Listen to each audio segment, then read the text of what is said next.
Hello बच्चों, आज हम लोग ट्री को लगभग एंड की तरफ बढ़ रहे हैं और ट्री में आज हम लोग बी ट्री के इंट्रोडक्शन पार्ट को यहां पर डिस्कस करेंगे। तो आज का टॉपिक है इंट्रोडक्शन टू बी ट्री। ये भी एक बहुत महत्वपूर्ण टॉपिक है। इससे पहले हम लोगों ने एवीएल ट्री के कॉन्सेप्ट को देखा था, जिसमें एवीएल ट्री में कैसे नोड को इंसर्ट करते हैं, नोड को कैसे डिलीट करते हैं। उस पार्ट को कंप्लीट करने के बाद हम लोग आज बी ट्री को यहां पे डिस्कस करेंगे। बी ट्री को बाइनरी ट्री नहीं कहते हैं। जैसे बाइनरी ट्री क्या करता है, एक node maximum 2 children node generate कर सकता है। तो इस बी का नाम बाइनरी नहीं है। बी ट्री का मतलब बैलेंस सॉर्ट ट्री और बैलेंस एमवे ट्री। तो सबसे पहले डेफिनेशन की मैं बात कर रहा हूं कि B tree is also known as a balance sort tree और balance M way tree. Balance M way tree, it is used for external sorting and also reduce the number of disk access in memory। तो इस दो line में सबसे पहले ये बताया गया कि बी ट्री है क्या। तो हम बताएंगे कि B tree balance sort tree और बैलेंस एमवे ट्री है। जल्दी में लोग क्या कहते हैं, बी ट्री मतलब बाइनरी ट्री। नहीं, बाइनरी ट्री तो बिल्कुल नहीं है। उसके बाद जो दो महत्वपूर्ण पॉइंट लिखी गई कि it is used for external sorting. तो इस बात को पहले डिस्कस कर लेते हैं कि ये एक्सटर्नल सॉर्टिंग के लिए यूज की जाती है। तो कुल आप जानते हैं कि there are 2 types of sorting. पहला होता है इंटरनल सॉर्टिंग और दूसरा एक्सटर्नल सॉर्टिंग। तो इंटरनल सॉर्टिंग का मतलब ये होता है कि एक फाइल के अंदर जो डेटा एलिमेंट है उनको इंक्रीजिंग और डिक्रीजिंग ऑर्डर में सॉर्ट कर देना, असेंडिंग या डिसेंडिंग ऑर्डर में अरेंज कर देना। इसको इंटरनल सॉर्टिंग कहते हैं और वो डेटा एलिमेंट एक फाइल में होती है।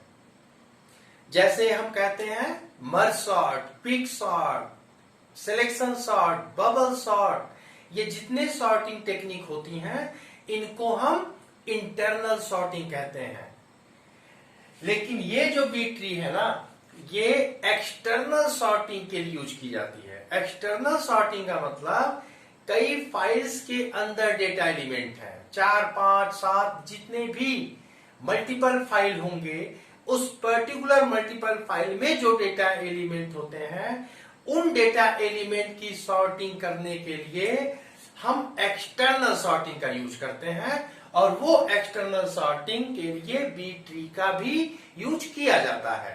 यानी अगर कोई ये पूछ ले कि what is the application of B sorting, B tree, तो हम ये कह देंगे कि बी ट्री का एप्लीकेशन एक्सटर्नल सॉर्टिंग होता है।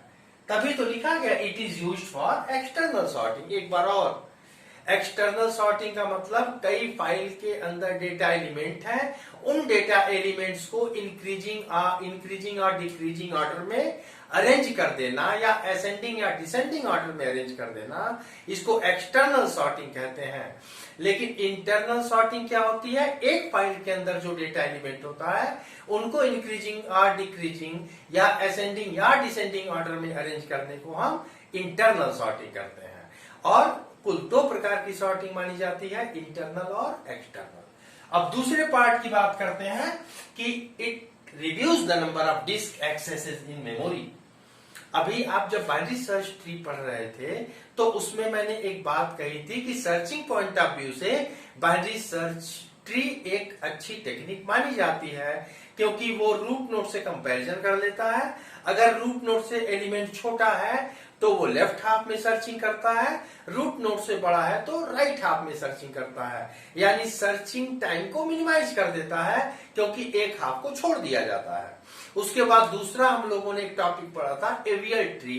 एवीएल ट्री भी सर्चिंग के लिए अच्छा माना गया, क्योंकि वो बाइनरी सर्च ट्री ही बनाता है लेकिन हाइट को मिनिमाइज कर देता है। तो उसने और सर्चिंग टाइम को मिनिमाइज किया।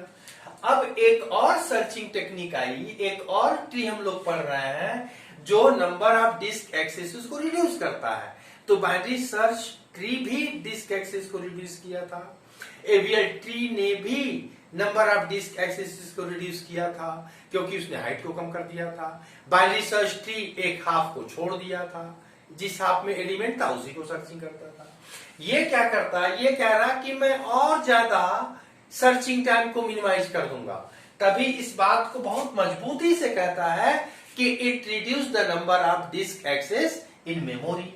तो ये हम लोगों ने जो पढ़ा, ये डिफिनीशन पढ़ा बी ट्री का, और ये जो बी ट्री है ये जो साफ कह रहा है कि मैं बाइनरी ट्री नहीं हूं, इसका मतलब ये है कि एक नोड दो से ज्यादा चिल्ड्रन नोड जनरेट कर सकता है, क्योंकि ये बिल्कुल अपने आप को अलग करता है कि मैं बाइनरी ट्री से अलग हूं।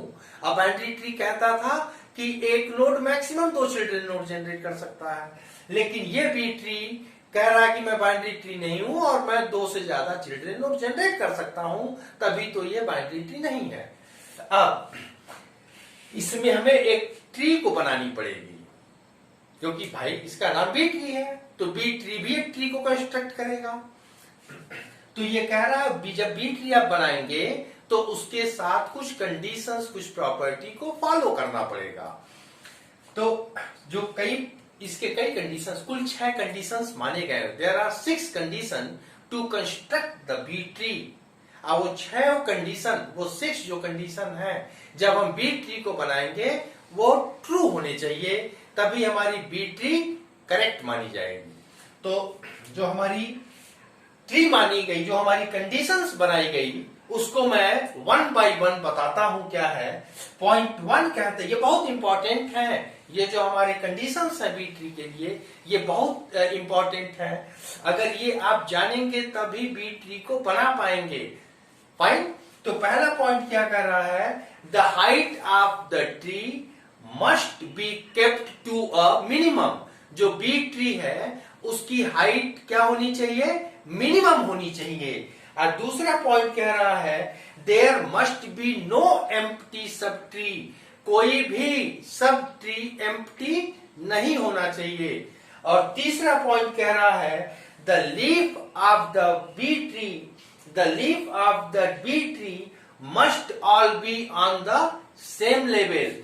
जब हम बी ट्री बनाएंगे उनके जो लीफ नोड होंगे वो सभी एक लेवल पे होना चाहिए। अभी मैं एक एग्जांपल के साथ सभी कंडीशंस को एक्सप्लेन करूंगा ताकि आप बहुत आसानी से बी ट्री को कंस्ट्रक्ट कर पाएं। तो ये 3 पॉइंट और ये डिफिनीशन, पहले इन सब को नोट डाउन कर लीजिए। इसके बाद 3 कंडीशंस और हैं जो इसके बाद मैं आपको नोट कराऊंगा। तो सबसे पहले इन बातों को लिख लीजिए आप 1 by 1। B tree is also known as balanced sort tree or balanced sum-way tree. It is used for external sorting and it reduce number of disk access in memory। यानी ये से लेके यहां तक ये एप्लीकेशन माना जा सकता है। और ये जो हमारे कंडीशंस हैं, इन कंडीशंस को ध्यान से लिख लीजिए ताकि इनके आधार पर हम एक बी ट्री को बहुत आसानी से कंस्ट्रक्ट कर पाएं। और साफ बातें लिखा गया है कि जो बी ट्री है उसकी हाइट हमें मिनिमम रखनी है जब कंस्ट्रक्ट करनी है। और दूसरा पॉइंट कह रहा है कि कोई भी बी ट्री का सब ट्री एम्प्टी नहीं होना चाहिए। और तीसरा पॉइंट कह रहा है जो हमारी बी ट्री बनेगी उसके जितने भी लीफ नोड होंगे वो सब एक लेवल पे होने चाहिए। तो ये है हमारे 3 प्रॉपर्टी, 3 कंडीशंस। इसके बाद 3 हमारे और कंडीशंस हैं जो अभी मैं लिखूंगा और उसके आधार पे आप नोट डाउन करेंगे। जाने वालों जरा मुड़ के देखो हमें, एक इंसान हूँ मैं तुम्हारी तरह, जिसने हमको रचा अपने ही खून से उस विधाता की मैं एक इंसान हूँ, सुनने वालों जरा। अब कंडीशंस, 3 कंडीशंस हम लोग लिख चुके थे, ये चौथा कंडीशंस। अब ये हाइट को मिनिमाइज कैसे करेगा, अब ये बहुत इंपॉर्टेंट कंडीशंस है। 3 हम लोग लिख चुके हैं, 3 और बात करते हैं। अब एक नोड में कितने एलिमेंट इंसर्ट होंगे। अभी तक क्या हो रहा था कि एक नोड में एक एलिमेंट इंसर्ट होता था, लेकिन बी ट्री कह रहा हम एक नोड में एक से ज्यादा एलिमेंट इंसर्ट करेंगे, लेकिन वो कंडीशंस क्या होगी, कैसे हम कितना एलिमेंट रख सकते हैं। आखिर में जब कह रहा है एक नोड में एक से ज्यादा एलिमेंट रखेंगे तो कितना, उसी की बात ये जो स्टेप नंबर 4 है वो बताएगा कि maximum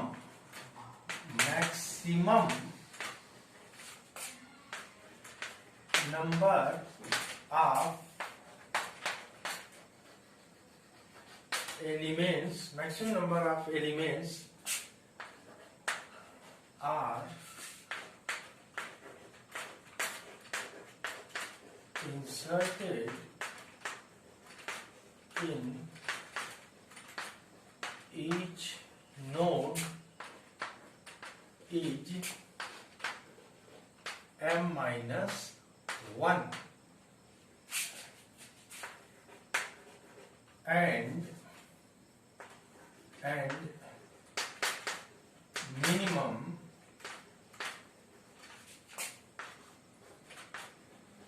m minus 1 by 2 and minimum m minus 1 by 2 element except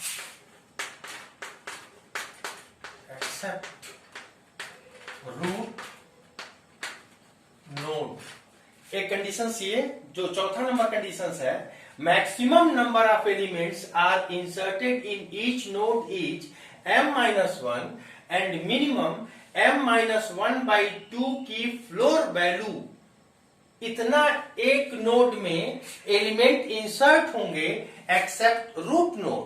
fine, अभी मैं सभी कंडीशंस को बारी बारी से एक्सप्लेन करूंगा। और इसके बाद 5वां है, ये क्या लिखा गया है, रूट नोड के अलावा इतना होना चाहिए। In root node maximum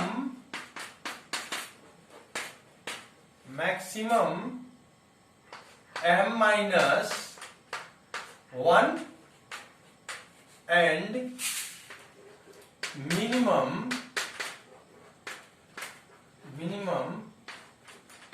1 elements। In root node maximum m minus 1 and minimum 1 elements are inserted। Fine. अब कंडीशन नंबर 6 क्या कह रहा है, when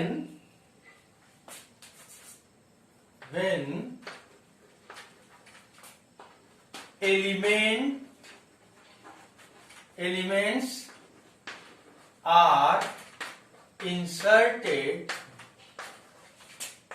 in full node, then when elements are inserted in full node, then node are split in 2 parts. ये हो गए हमारे 6 conditions जो एक बी ट्री को कंस्ट्रक्ट करने के लिए कहते हैं कि जब भी आप बी ट्री को कंस्ट्रक्ट करिए ये 6 कंडीशंस फुलफिल होने चाहिए, तभी हम एक बी ट्री को करेक्टली कंस्ट्रक्ट कर पाते हैं। तो जो सबसे पहला कंडीशंस था वो क्या था, जो बी ट्री होगी उसकी हाइट मिनिमम होगी। कंडीशंस नंबर 2 ने कहा था कि कोई भी सब ट्री एम्प्टी नहीं होना चाहिए। और कंडीशन नंबर 3 ने कहा था कि एक बी ट्री के जो लीफ नोड हैं सभी सेम लेवल पे होना चाहिए। और चौथा पॉइंट कह रहा है कि एक नोड में अब एक एलिमेंट इंसर्ट नहीं होगा, जैसा binary tree, binary search tree, ABL tree अभी तक क्या कर रहे थे, एक नोड में एक एलिमेंट रख रहे थे। लेकिन इसने कहा कि हमारी जो सबसे बड़ा एडवांटेज है वो ये है कि मैं नंबर ऑफ डिस्क एक्सिस को और ज्यादा रिड्यूस कर दूंगा। ये तभी संभव होगा जब एक नोड में एक से ज्यादा एलिमेंट रख दिए जाए। तो कह रहा है कि कितना रख दिया जाए, तो उसने मिनिमम और मैक्सिमम की कंडीशंस रख दी कि एक नोड में मैक्सिमम इतना एलिमेंट इंसर्ट होगा और मिनिमम, ये बहुत महत्वपूर्ण पॉइंट है, ये जो लाइन लिखी गई है ये बहुत ही महत्वपूर्ण है। और ये कह रहा मैक्सिमम कितना, तो कह रहा है एक नोड में मैक्सिमम m-1 और मिनिमम m-1/2 की floor value except root node. और रूट नोड में कितना रख सकते हैं, कह रहा रूट नोड में मिनिमम एक एलिमेंट और मैक्सिमम m-1 एलिमेंट रखा जा सकता है। तो ये दोनों लाइन, जो दोनों कंडीशंस है, बहुत इंपॉर्टेंट है। और ये जो कंडीशंस रखा गया है ये रूट नोड के अलावा, रूट नोड को छोड़कर जितने इंटरमीडिएट और लीफ नोड है उनके लिए, और रूट नोड में कितने एलिमेंट रखने की बात की जा रही है, वो कह रहा है कि मिनिमम 1 और मैक्सिमम m-1 एलिमेंट रखे जा सकते हैं। तो लोग यहीं पर कंफ्यूजन करते हैं बच्चों, और यही मेरा ट्रिक है एक बी ट्री को कंस्ट्रक्ट करने के लिए। ये दोनों पॉइंट मैं अभी एक्सप्लेन करूंगा एक एग्जांपल लेकर, जो बहुत आसानी से एक बी ट्री को कंस्ट्रक्ट करने में आपको मदद करेगा। अब छठा स्टेप क्या कह रहा है, जब हम मिनिमम मैक्सिमम एलिमेंट रखने की बात किए हैं तो एक समय ऐसा आएगा जब एक नोड में मैक्सिमम एलिमेंट हो चुका होगा, यानी वो नोड भर चुका होगा। उस भरे हुए नोड में जब एक और हमें एलिमेंट रखना होगा, तब हमें क्या करना होगा, उस नोड को स्प्लिट करना होगा। और वो नोड कितने पार्ट में ब्रेक हो रहा है, 2 पार्ट में ब्रेक हो रहा है। फाइन। तो a full node split in 2 part when inserting another data element in full node. तो ये है हमारे 6 कंडीशंस। अब इन कंडीशंस को जरा मैं एक्सप्लेन करता हूं, उसके बाद हम लोग बी ट्री को कंस्ट्रक्ट करने के लिए न्यूमेरिकल को सॉल्व करेंगे। तो 6 कंडीशन आप देख लीजिए, क्योंकि यही एक बी ट्री को सॉल्व करने में एक सबसे मजबूत रोल या प्लेटफॉर्म तैयार करेगा। डेफिनेशन में कहीं कोई डाउट नहीं है। ये 6 कंडीशंस जो बहुत ही आसानी से एक बी ट्री को कंस्ट्रक्ट करने में आपकी मदद करेगा। अब बहुत ध्यान से बच्चों देखिए, अब मैं इस कंडीशंस को एक्सप्लेन करने जा रहा हूं, तो इसको इरेज करता हूं।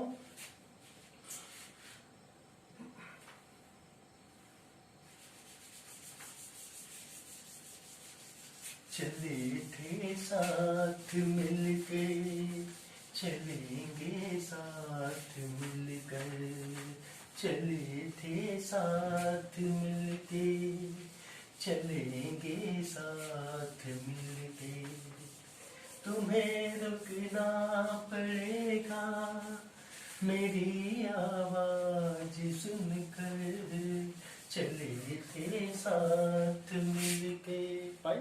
अब चलिए, अब वो कंडीशंस की बात करते हैं। वो 6 कंडीशंस क्या थे, वो ये कह रहे हैं कि जब हम बी ट्री को कंस्ट्रक्ट करेंगे तो बहुत आसान है। वो कह रहा है कि हाइट को मिनिमम करो। हाइट मिनिमम कैसे हो रहा है, कह रहा है कि हम एक नोड में एक एलिमेंट नहीं रखेंगे, हम एक नोड में एक से ज्यादा एलिमेंट रखेंगे। तो उसमें लिखा क्या है, मैक्सिमम m, तो m है क्या, m इज ऑर्डर। अब थोड़ा इसको समझाते हैं और खूब ध्यान से समझिए। मैक्सिमम कितना element, maximum m-1 element. Minimum कितना, m-1/2 की फ्लोर वैल्यू। फाइन। किसके लिए, except root node. Root node में कितना, नोड में कितना, मैक्सिमम m-1 एलिमेंट, अब मिनिमम कितना 1। ये तो है हमारा स्टेप नंबर 4 और स्टेप नंबर 5। फाइन। अब m है क्या, m इज ऑर्डर, क्योंकि मैंने बताया कि B tree is also known as balance sort tree और बैलेंस m वे ट्री लिखा गया है, वही है m way. m is order, यही m बताता है कि एक नोड में मिनिमम और मैक्सिमम कितने एलिमेंट आएंगे। तो जब प्रॉब्लम आपको मिलेगी तो कहेगा construct a B tree of a given data elements, कुछ डेटा एलिमेंट्स दिए होंगे of order m equals to 3। सवाल के साथ उस ऑर्डर की वैल्यू देगा कि m कितना है, उसी m के आधार पर हम मिनिमम और मैक्सिमम के क्राइटेरिया को तय करेंगे। फाइन। तो अभी हम क्या कर रहे हैं, चौथा, पांचवें और छठे स्टेप्स को समझाते हैं, उसके बाद पहले, दूसरे, तीसरे को समझाएंगे। यही ट्रिक होता है एक बी ट्री को बनाने के लिए। फाइन। अब हम ये कह रहे हैं कि मान लीजिए ये एलिमेंट है A C D F G H, assume कर लीजिए ये डेटा एलिमेंट्स हमने दिया है। कह रहा है इसी का एक बी ट्री को कंस्ट्रक्ट कर दीजिए। तो कहेगा m की वैल्यू क्या है, क्योंकि देगा उस प्रॉब्लम में।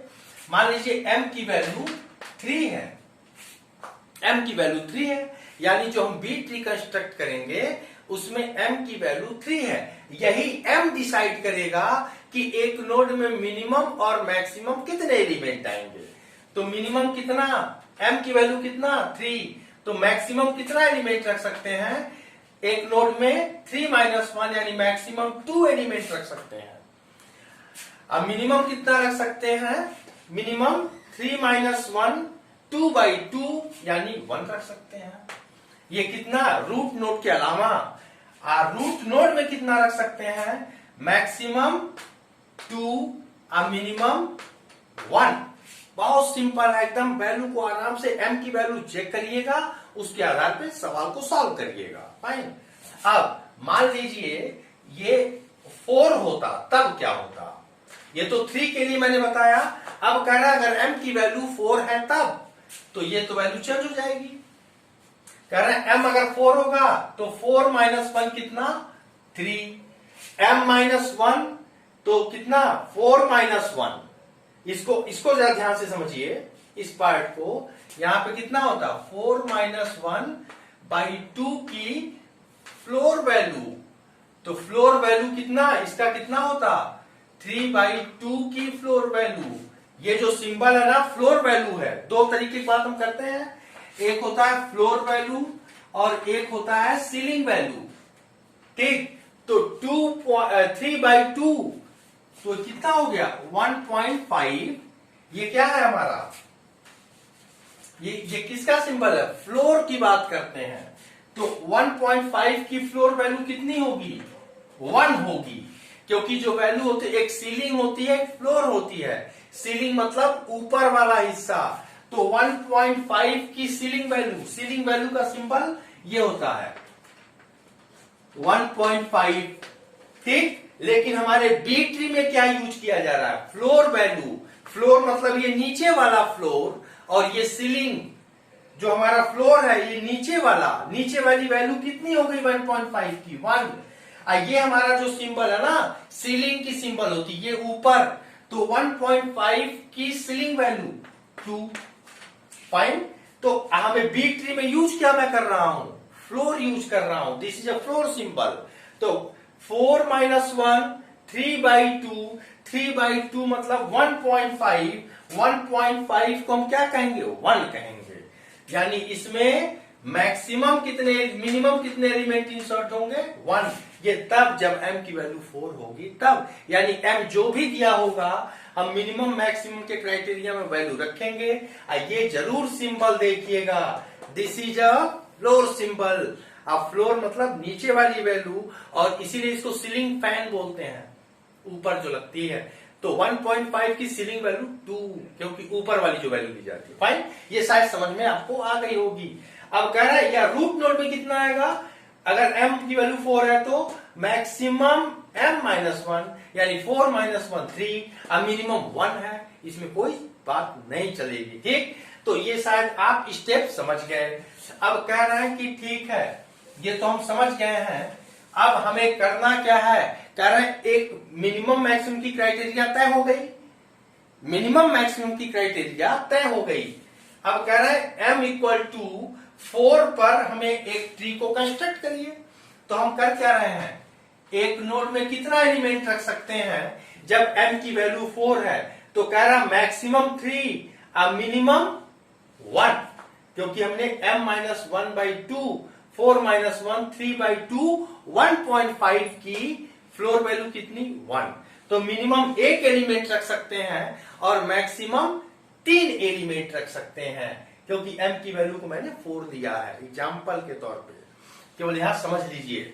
अब क्या हुआ, हम इस नोड में मैक्सिमम कितना एलिमेंट रख सकते हैं 3, तो क्या करेंगे, हाइट हमारी कम कैसे होगी, जब मैक्सिमम एलिमेंट हम इसमें रखेंगे तभी तो हाइट मेरी कम होगी। आइए नोड स्प्लिट कब होंगे, कंडीशन नंबर 6, एक फुल नोड में जब हम एलिमेंट रखेंगे तब। तो ये एलिमेंट देखिए ए, उसके बाद सी, अभी भी ठीक है 3 एलिमेंट रख सकते हैं, फिर डी, अब आएगा एफ। फाइन, एफ आएगा। अब एफ के आने के बाद ठीक है हम उसको स्प्लिट करेंगे। अब बात को ध्यान रखते हैं, ठीक है, एक फुल नोड में जब नोड एलिमेंट आएगा तब हम उसकी स्प्लिटिंग करेंगे। ये सब कंडीशन कब देखेंगे, जब प्रॉब्लम आएगी तब हम आपको एक्सप्लेन करेंगे कायदे से। ठीक, तो यहां बात समझ में आ गई। अब कह रहे हैं जब एक और एलिमेंट आएगा तो हम 3 ही एलिमेंट रख सकते हैं एक नोड में, 3 से ज्यादा नहीं रख सकते। तो जब चौथा आएगा तो उससे पहले उसको स्प्लिट कर देंगे। फाइन, तो यही कह रहा कि एक नोड मैक्सिमम 2 पार्ट में ब्रेक होते हैं। क्लियर है बात। तो condition number 4, condition number 5, condition number 6 condition सही है, कोई डाउट नहीं होना चाहिए। अब डाउट होगा भी तो न्यूमेरिकल जब आएगा तो सभी प्रॉब्लम या डाउट्स क्लियर हो जाएंगे। तो ये बात एकदम क्लियर हो गई। अब आते हैं कंडीशन नंबर 1 2 3 पर, क्योंकि पहले हम लोग 4 5 6 को समझते हैं, फिर 1 2 3 को समझते हैं। अब कह रहे हैं कि क्या करेंगे, हाइट मिनिमम हमारी हो, तो जब मैक्सिमम एलिमेंट रखने की जब कोशिश करेंगे, हर नोड में मैक्सिमम एलिमेंट आए, तब हमारी ट्री की हाइट कम बनती है। अब क्या कर रहा, there is no empty sub tree, मतलब कोई भी सब ब्रांच या सब ट्री एम्प्टी नहीं होना चाहिए।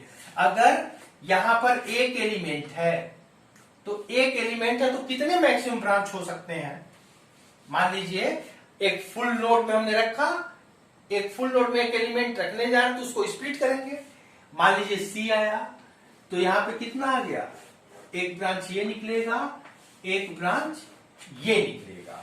तो कह रहा है कि कोई भी ब्रांच एम्प्टी नहीं होना चाहिए। ऐसा नहीं कि एक एलिमेंट रख दिए और राइट में एलिमेंट आ गया और लेफ्ट हमारा खाली है, तो क्या होगा, सब एम्प्टी हो जाएगा, जो बी ट्री अलाउ नहीं करता। फाइन, अब कह रहा कि मान लीजिए कंडीशन नंबर 2 को मैं एक्सप्लेन कर रहा हूं, there is no empty sub tree.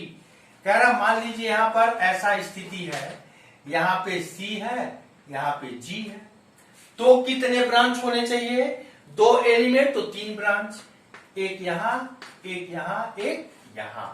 तो कह रहा है कि ऐसा नहीं होना चाहिए कि 2 एलिमेंट है और 2 ब्रांच है केवल, नहीं, 2 एलिमेंट तो 3 ब्रांच, 3 एलिमेंट है तो 4 ब्रांच, और चारों में मिनिमम मैक्सिमम की क्राइटेरिया फुलफिल होनी चाहिए। बहुत स्टैंडर्ड बच्चों प्रॉब्लम आता है, अगर एक बार आप कॉन्सेप्चुअली समझ गए तो ये बहुत आसानी से प्रॉब्लम सॉल्व करता है बी ट्री। ठीक है, तो कह रहा सभी ब्रांच होने चाहिए, कोई भी सब ट्री या सब ट्री का मतलब सब ब्रांच, कोई भी ब्रांच या सब ट्री एम्प्टी नहीं होना चाहिए। और जो तीसरा कंडीशन कह रहा है कि all leaf must all be on the same level, कह रहा सभी जो लीफ नोड है एक लेवल पे होना चाहिए।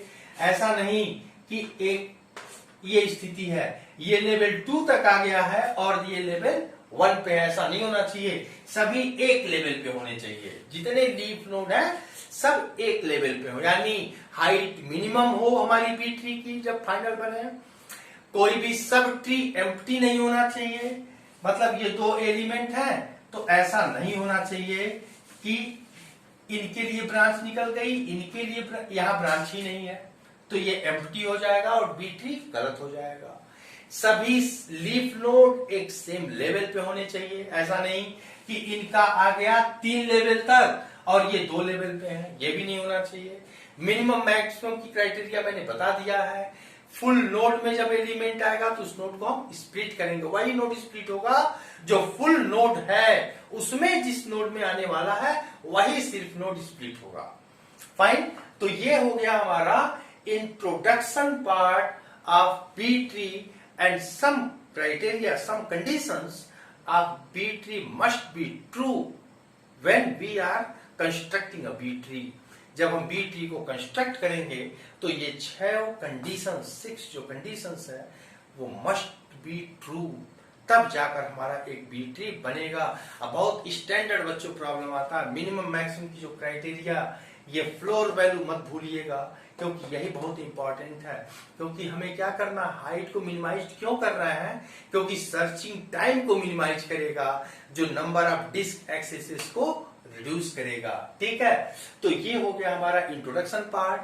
अब हम नेक्स्ट लेक्चर में इंसर्शन के कुछ न्यूमेरिकल कराएंगे और उसी न्यूमेरिकल से आपके बी ट्री का कॉन्सेप्ट बनना स्टार्ट हो जाएगा और कोई भी प्रॉब्लम आपको नहीं आएगी। ठीक, और एक बात कहना जरूर मैं बताऊंगा आपको कि जब भी बी ट्री को बनाते हैं तो एक किस आधार पर बनता है, एक तो हमारा बी ट्री के कंडीशंस हैं, प्रॉपर्टी हैं, और दूसरा बाइनरी सर्च ट्री की प्रॉपर्टी है। क्योंकि अगर आपको याद हो तो मैंने जब बाइनरी सर्च ट्री आपको पढ़ाया था तो कहा था कि बाइनरी सर्च ट्री के आधार पर 2 बड़े टॉपिक आने वाले हैं जो बाइनरी सर्च ट्री के ही नियम के आधार पर बनाए जाते हैं। एक एवीएल ट्री था और दूसरा बी ट्री बनेगा, ये भी बाइनरी सर्च ट्री के ही आधार पर, सिर्फ उसके कंडीशंस को मानेगा वो कि रूट नोड से छोटा लेफ्ट, रूट और के से बड़े राइट, उसी के आधार पर ये डिवाइड करता है, एलिमेंट्स का बाइफर्केशन करता है। तब तक के लिए बाय बाय। नेक्स्ट लेक्चर में हम लोग बी ट्री के प्रॉब्लम को सॉल्व करेंगे क्योंकि अब बी ट्री के कॉन्सेप्ट को आप समझ चुके हैं। और बी ट्री कभी भी बाइनरी ट्री नहीं कहते, और बी ट्री एक नोड में एक से ज्यादा एलिमेंट को रखता है जो ऑर्डर एम पर डिपेंड करता है। एम ही अलाउ करता है कि एक नोड में कितने मिनिमम और कितने मैक्सिमम एलिमेंट आने वाले हैं, इस बात को बहुत ध्यान से। और दूसरा ये जो मैं फ्लोर वैल्यू की बात किया हूं, ये अगर आपने समझ लिए हैं तो कोई बी ट्री बनाना मुश्किल नहीं है, बहुत आसानी से बन जाएंगे। Thank you very much. Next lecture में हम लोग बी ट्री का इंसर्शन करेंगे, यानी बी ट्री को कंस्ट्रक्ट करेंगे। Bye bye.